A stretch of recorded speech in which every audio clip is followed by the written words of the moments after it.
namun saya kok belum kenal ini sama Mbak siapa ini? Ya, saya namanya Alim Fatona. Nah, Saya panggilannya Alim aja, Pak. Alim, dari? Simpel. Saya aslinya Magetan. Oh, Magetan ya. Iya. Terus Mbak? Saya Rizka, saya asli Kediri. Oh, panggilannya? Rizka, nama lengkapnya Rizka Nurizati. Rizka Nurizati. Nurizati. Ya. Mbak Rizka masih belajar kuliah apa sudah nikah? Alhamdulillah kemarin baru saja lulus S1, sekarang melanjutkan S2. Wah, luar biasa ini. Luar biasa. Kalau Mbak Alim? Saya alhamdulillah ini masih mau ini Pak, menuju ujian skripsi. Oh, ujian skripsi. Iya, masih ujian skripsi S1. Iya, iya. Di IAIN Kediri sih. IAIN Kediri. Iya. Dari jurusannya apa itu? Saya ambil jurusan ilmu hadis, Pak. Oh, ilmu hadis itu ya. Nah, ini Mbak Alim ini yang sedang sering sering menjadi tren di media sosial itu ya, ungkapan-ungkapan sunnah Rasul malam Jumat itu ada dasar hadisnya, itu kan sering digunakan. Papa jangan lupa loh ya, malam Jumatan sunnah Rasul kan begitu. Iya, kalau menurut saya itu kan memang banyak digunakan, apalagi banyak juga pemuda-pemudi saat ini kan memberikan tren seperti itu, malam Jumat lo nggak pengen tah. Nah, seperti itu kan Pak ya, yang dimaksud ya. Itu mungkin yang dimaksud itu tentang ini, mencari pahala dan gitu sebagainya. Dan kan ada tuh Pak di beberapa kitab itu, kitab kuning yang jelas Pak ya, itu juga dijelaskan tentang sunnah-sunnah Rasul, misalkan seperti ini, tahlilan, terus dibaiyah, sholawatan, seperti itu sudah sedikit banyak dijelaskan di beberapa kitab kuning itu Pak. Ya mungkin yang dimaksud itu tujuannya ke situ. Jadi di media sosial pun juga mengajak gitu Pak. Mengajak orang-orang yang menikmati media sosial itu malam Jumat loh nggak pengen tak, itu mengingatkan yasinan. Nah ya seperti itu, yasinan, tahlilan, dibaiyah, seperti itu. Wah, jadi beruntung nanti yang calon suaminya Mbak Alim setiap malam Jumat diingatkan. Malam Jumat maksudnya malam Jumat, besok Jumatan ya. Itu bisa jadi seperti itu juga Pak. Iya. Kalau Mbak Rizka ini ya, di matematika itu kan ada beberapa sistem ya. Di dalam aritmatika itu ada sistem puluhan, ada sistem duaan dan sebagainya. Itu apa tadi sebetulnya? Kira-kira apa? Kalau sistem itu, kalau menurut kemarin saya belajar sedikit ya tentang belajar itu, hanya penamaan puluhan, ratusan itu untuk mempermudah kita menjumlahkan sesuatu. Jadi penyebutan gitu, penyebutan gitu misalkan ya? Satuan, puluhan, nanti semua barang itu kalau mau dijumlahkan biar lebih mudah untuk dijadikan seperti itu. Berarti kalau katakanlah gini, dalam sistem puluhan ya, 1 ditambah 1 2 kan berarti. Hatiku ditambah hatimu jadi hati-hati, jangan ke hati yang lain. Jadi sebenarnya matematika itu penuh filosofi gitu ya Pak ya. Bisa dipasangkan dengan aku dan kamu menjadi kita, 1 tambah 1 sama dengan kita berdua gitu.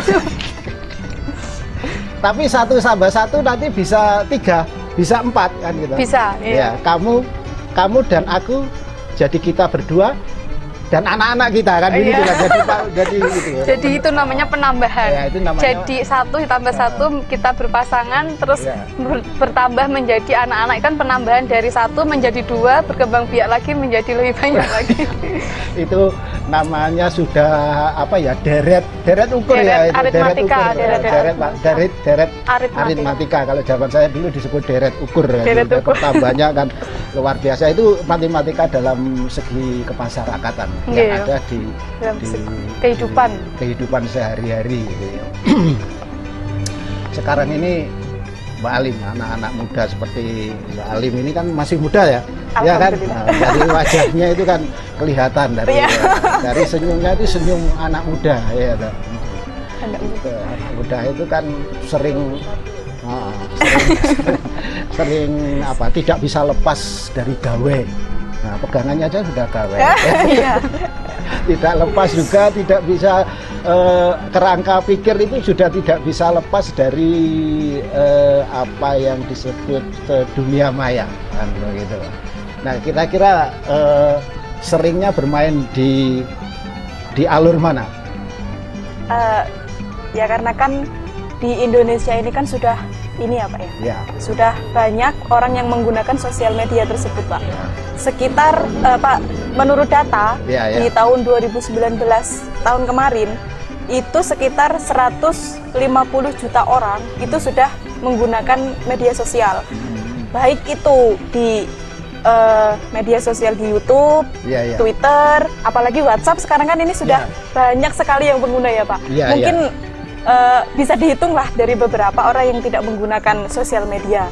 Ya, ya, ya. Itu kalau saya pribadi itu lebih suka menggunakan di ranah seperti Twitter. Ya, Nah, ya. kalau Twitter itu kan menurut saya itu ketika saya ini ingin ya. mengetahui, ya mencuit, Iya. mencuit, mentweet, Iya. meretweet seperti itu kan, itu mendapatkan informasi baru.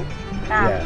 dengan melalui Twitter, YouTube itu juga bisa menambahkan wawasan di situ Pak. Jadi di media sosial ini juga kita harus bisa memilah dan memilih sosial media yang bisa mengembangkan dan menambah wawasan. Ya, karena banyak juga isi atau konten-konten sosial media yang di luar norma-norma Ya, yang, seperti yang, itu. yang ada. Nah, kalau menurut Mbak Rizka, ada nggak efek-efek negatif dari keseringan bermain di media sosial? Iya. Kalau menurut saya media sosial itu ada dampak positif dan dampak negatifnya Ya, itu ya. pasti. Karena yang positif ya kita bisa lebih menggenggam dunia hanya dengan satu genggaman di Ya. handphone. Kita bisa mengakses bahkan sampai luar negeri, itu informasi-informasi yang luar biasa. Ya. Yang bahkan kita bisa, kalau orang yang pinter hacker itu informasi-informasi yang rahasia pun bisa kita dapatkan. Tapi negatifnya itu juga banyak sekali. Jadi ketika apalagi kalau kita semakin mudahnya informasi diakses, semakin mudah juga kita itu terpengaruh oleh tulisan-tulisan. Iya, Makanya iya, iya. selain orang menulis itu untuk memberi informasi, tapi di sisi lain di situ ada sisi doktrinisasi pengetahuan. betul, Jadi betul. kalau kita tidak memilih informasi mana yang baik, Iya. itu juga bisa merusak informasi. Semakin banyak informasi juga bisa merusak, Iya. sedikit informasi juga bisa Iya, merusak. iya. Jadi harus pintar-pintar dan pandai-pandai untuk memilih informasi. Ya, seakan-akan ada pemaksaan kebenaran Iya, di dalam di situ, isinya, iya. sehingga kita mau tidak mau mengaku ini loh yang benar. Iya. Padahal Padahal- kan belum tentu. Iya, belum tentu. tulisan Iya. itu sebuah kebenaran kan dikonstruksi, dibangun. Iya, Jadi yang ditulis itu belum tentu benar, Nah. dan yang membaca itu bisa jadi menganggapnya itu sebuah kebenaran. Iya, Itu iya. yang susah Apalagi- untuk kita. Ya, apalagi kan latar belakang pengetahuan dari yang membaca, terus Iya. ada saringan-saringan secara psikologis kejiwaan. Iya, itu juga yang membaca mempengaruhi. itu sangat berpengaruh. Saya pernah membaca beberapa rujukan itu terhadap fisik itu juga pengaruh. Pajanan sinar laser yang dipakai di handphone. gawe itu sinar apa gitu. Kalau kita lama gitu, katakanlah 3 jam atau lebih begitu ya kena itu mempengaruhi pupil di mata. Pupil kita bisa mengecil.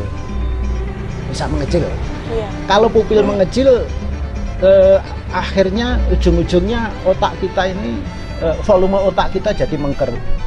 Jadi kita akhirnya orang agak bodoh begitu ya, agak bodoh. Jadi karena volume otak semakin mengker dan mata pupil mengecil jadi ngeriyip. Jadi lama-lama nanti kalau kita tidak membatasi itu, atau orang-orang tidak membatasi pemakaian HP secara fisik, nanti lama-lama akan ada generasi ngeriyip gitu. Ya. Iya. Secara ilmiahnya nonton ya Pak. Kira-kira begitu, Bang. Saya sendiri yo belum pernah meneliti tapi membaca-baca kan. Tapi kalau secara kita melihat secara sosial gini, kalau memang sudah terbiasa dengan sedikit-sedikit buka sosial media, akhirnya kita kalau otak jadi nggak mau berpikir karena wajib kayak sosial itu dijadikan cadangan, bahasanya itu. Kalau kita nggak tahu, lihat sosial media saja, akhirnya kita nggak mau berpikir, apa-apa diserahkan kepada sosial media. Itu yang membuat orang bisa mengatakan bodoh, mungkin juga bisa dikatakan seperti itu ya. Karena ya juga di bagian otak kita ini, entah di bagian yang mana, saya juga belum tahu, itu ada ada yang bisa merekam pembiasaan terhadap tingkah laku kita, dan pembiasaan itu akhirnya menjadi nikmat. Jadi kalau seperti kita kecanduan kopi itu loh Mbak Ali, ya kan? Kalau pagi-pagi tidak minum kopi itu rasanya ada yang kurang.